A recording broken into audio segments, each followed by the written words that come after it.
Erin Burnett Out Front, weeknights at 7, only on CNN. Jeremiah, I know that you made a split-second decision that could have saved your life. You were about to get on that bridge. You'd been coming over it 10 minutes before. At the last second, you decided, oh, I'm going to go take a different bridge. But then you saw this one collapse. What did you see? Oh boy, it was something, I felt just a pit in my stomach as I watched the events unfold.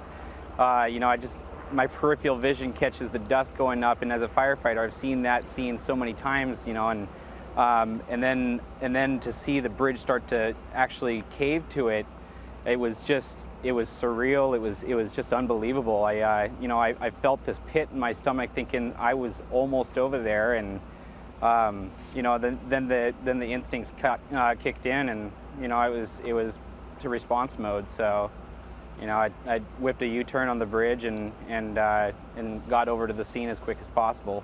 And I know that's exactly, I mean, your first responder, you might have been the first of the first responders that got there last night. The cars that had gone into the water, that had fallen that 120 feet into the frigid water, what did you see at that moment? Were they trapped in the cars? What was happening?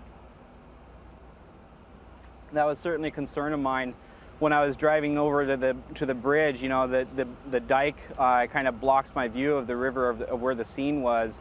So as I'm driving here, I'm thinking, I'm racing through my head, preparing myself for the scene, and I'm not sure if I've got cars over the edge, how many cars I've got entrapped in there, and worse yet, if there was any victims, that was in the river or so. So, I was kind of preparing myself for the worst case scenario, and got over here. There was quite a few people that was coming down, trying to provide assistance, from the freeway, I imagine.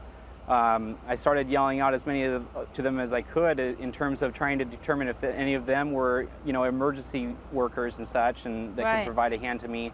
Because quite literally, I was one of the first responders on the scene. So, a few of them informed me that they had CPR training, and so, I took advantage of that just in the event that we would need it.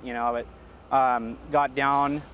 There was a Burlington police officer that had traveled up to the top side of the bridge there, and he yelled down to me when he saw that I was a responder, and threw a life jacket down to me so that I can kind of orchestrate a little bit better if I needed to. And from there it was just mostly talking to the people that were trapped out in their vehicles. Yeah, that must have been terrifying. Our main concern was that they'd get rocking on their vehicle, trying to get stabilized or something, and that the vehicle succumbed to the currents and such. And so there was factors like hypothermia. There was factors of losing control of the scene. There was a lot of people coming on, and so there was it was definitely a scene that as a volunteer firefighter, I've seen a lot of scenes, but this had to have been ranked right up there.